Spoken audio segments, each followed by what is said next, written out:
Hello নমস্কার, welcome to it's by Madhulika, easy and tasty recipes by Madhulika. আমার রান্নাঘরে আজকে বলবো না, বলবো আমার বাড়িতে। আপনাদের সকলকে স্বাগত। জন্মাষ্টমীর ভোগ এবং পুজোর প্রস্তুতির কিছু মুহূর্ত আপনাদের সাথে শেয়ার করছি। প্রথমেই জন্মাষ্টমীর ভোগে পায়েস বানাতে হয়। আমি সুজির পায়েস বানাচ্ছি। 2 টেবিল চামচ সুজি আমি শুকনো খোলায় প্রথমে ভেজে নিচ্ছি। খুব সুন্দর একটা গন্ধ বেরোতে শুরু করলে দিয়ে দেবো 1 চা চামচ ঘি। সুজিটা তার মধ্যে খানিকটা মিশিয়ে নিয়ে দিয়ে দেবো কাজু কিশমিশ আর সুজিটা ঘিয়ের মধ্যে খুব সুন্দর করে ভেজে নেবো যতক্ষণ না সুন্দর গন্ধ বেরোয় আর সুজিটা সোনালি রং ধরে। দিয়ে দেবো একটা এলাচ ফাটিয়ে দিয়ে দিলাম। এইবারে দিয়ে দেবো জল। এখানে মোটামুটি হাফ কাপ মতো জল দিতে হবে। জলটা যখন গরম হতে ফুটতে শুরু করবে তখন এর মধ্যে দিয়ে দেবো গুঁড়ো দুধ। হাফ কাপ গুঁড়ো দুধ দিয়ে খুব ভালো করে মিশিয়ে নিতে হবে। এতে পায়েসটা কিন্তু টেস্ট একদম অন্যরকম হয়ে যায় আর দুধটা ঘন করারও দরকার হয় না। তেজপাতা দিতে হয়, আমি তেজপাতা একটা টুকরো করে দিয়ে দিলাম। 2-3 মিনিট বাদেই পায়েসটা একদম ঘন হয়ে গেছে, সুজিটা একদম সিদ্ধ হয়ে গেছে। এর মধ্যে দিয়ে দেবো বাতাসাটা নেড়ে ভেঙে মিশিয়ে নিলেই তৈরি হয়ে গেল সুজির পায়েস। মিষ্টিটা কিন্তু আপনারা আপনাদের পছন্দ মতো দেবেন। আমি কিন্তু এখানে আজকে মিষ্টিটা অনেক বেশি দিয়েছি।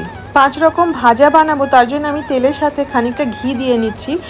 মা মাসিদের কাছে শুনেছি পুজোর ভোগে সবসময় ঘি দেওয়া উচিত, তাতে নাকি রান্নাটাও শুদ্ধ হয়ে যায়। বেগুনটাকে গোল গোল করে কেটে নুন আর চিনি দিয়ে 1/2 ঘন্টা মেখে রেখে দিয়েছিলাম।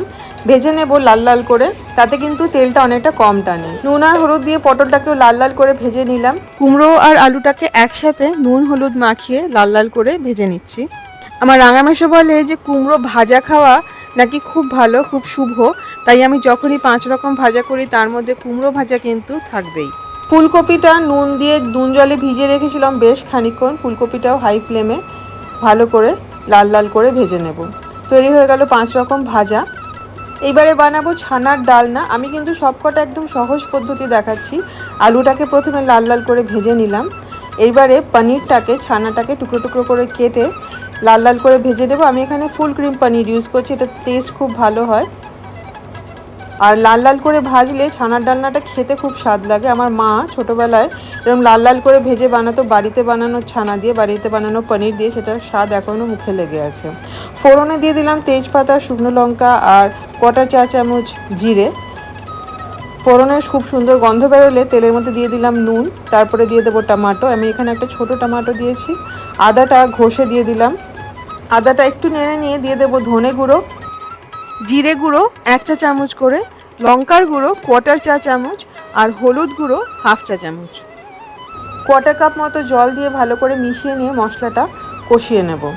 মশলাটা কষানোর সময় কিন্তু আলুটা দিয়ে দেবো, নাহলে কিন্তু আলুটা সিদ্ধ হতে চাইবে না। মশলাটাও কষবে আর আলুও সিদ্ধ হবে, তাতে আলুর টেস্টও অনেকটা বাড়বে।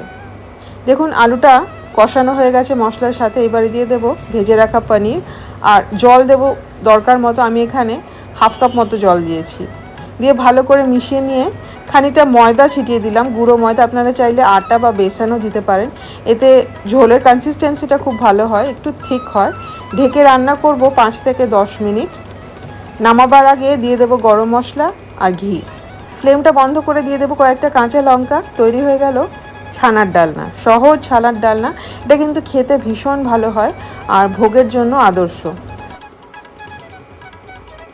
আমি এছাড়া বানাচ্ছি একটা শুকনো আলু ফুলকপির তরকারি। খুব কম তেল দিয়ে এই রান্নাটা আমার মেয়ের খুব ফেভারিট। তেলের মধ্যে প্রথমে দিয়ে দেবো জিরে আর শুকনো লঙ্কা ফোড়ন। সুন্দর একটা গন্ধ বেরোলে দিয়ে দিলাম আলু, ফুলকপি আর টমাটোটা বেশ অনেকটা দিতে হবে এটায়। আমি এখানে 1.5 খানা টমাটো দিয়েছি ছোট। দিয়ে দেবো নুন আর একটুখানি শুকনো লঙ্কার গুঁড়ো, 1/4 চা চামচ শুকনো লঙ্কার গুঁড়ো আর স্বাদ মতো নুন। ভালো করে মিশিয়ে নেব। নিয়ে এর মধ্যে দিয়ে দেবো 1/2 কাপ মতো জল, যতটা জল লাগবে আলুটা সিদ্ধ হওয়ার জন্য। এই আলুটা যদি সিদ্ধ আলু দেওয়া হয় তাহলে কিন্তু খেতে আরও ভালো হয়। এবারে ঢেকে রান্না করতে হবে যতক্ষণ না আলু ফুলকপিটা একদম সিদ্ধ হয়ে যায়।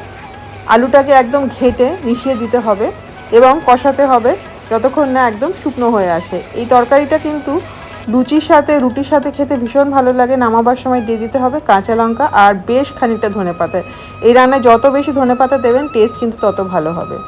ভালো করে মিশিয়ে নিলেই তৈরি হয়ে গেল আলু ফুলকপির তরকারি, সহজ আলু ফুলকপির তরকারি। মোটামুটি গোপালের সব রান্নাই হয়ে গেছে। তালের বড়া, তালের ক্ষীর আর মিষ্টি এইবারে মিষ্টির দোকান থেকে কিনে আনা হয়েছে। লুচিগুলো খালি ভেজে নিলেই হয়ে যাবে। লুচি যেরকম বাড়িতে বানান ঠিক সেরকমই বানাবেন, খালি পুজোর ভোগের জন্য বানাচ্ছি বলে এর মধ্যে দিয়ে দিয়েছিলাম ময়ামেও ঘি দিয়েছি, আর ভাজার সময় তেলের মধ্যেও খানিকটা ঘি দিয়ে নিয়েছি। পুরো ঘিতে ভাজলে আরও ভালো হয়, কিন্তু আমি এখানে তেলের মধ্যে খানিকটা ঘি দিয়ে লুচিগুলো ভেজে নিলাম। সকালবেলায় আমি গোপালকে স্নান করিয়ে নতুন জামা পরিয়ে দিয়েছিলাম। বিকেলের দিকে বানিয়েছিলাম ভোগ আর পায়েস, এছাড়াও ভোগে দিয়েছিলাম 5 রকম মিষ্টি, দই, তালের ক্ষীর, তালের বড়া, ননি আর 5 রকম ফল। পুজোর ভোগ রান্না এবং পুজোর প্রস্তুতির কিছু মুহূর্ত শেয়ার করলাম আপনাদের সাথে। আশা করি আপনাদের ভালো লাগবে। আমার চ্যানেল ইটস বাই মধুলিকা অবশ্যই সাবস্ক্রাইব করবেন। সাবস্ক্রাইব করার সময় বেল আইকনটি প্রেস করতে ভুলবেন না, তাহলে আমি যখনই কোনো রেসিপি পোস্ট করব প্রথম নোটিফিকেশন আপনার কাছেই যাবে। আমি যে রেসিপিগুলো শেয়ার করেছি সেগুলো যদি ভালো লাগে অ্যাটলিস্ট 5 জনের সাথে শেয়ার করবেন যারা রান্না করতে ভালোবাসে। খুব ভালো থাকবেন, ভালো ভালো রান্না করবেন। দেখা হবে খুব শিগগিরই একটা নতুন রেসিপির সাথে, একটা নতুন ভিডিওর সাথে। Happy cooking. Thank you. Radhe Krishna.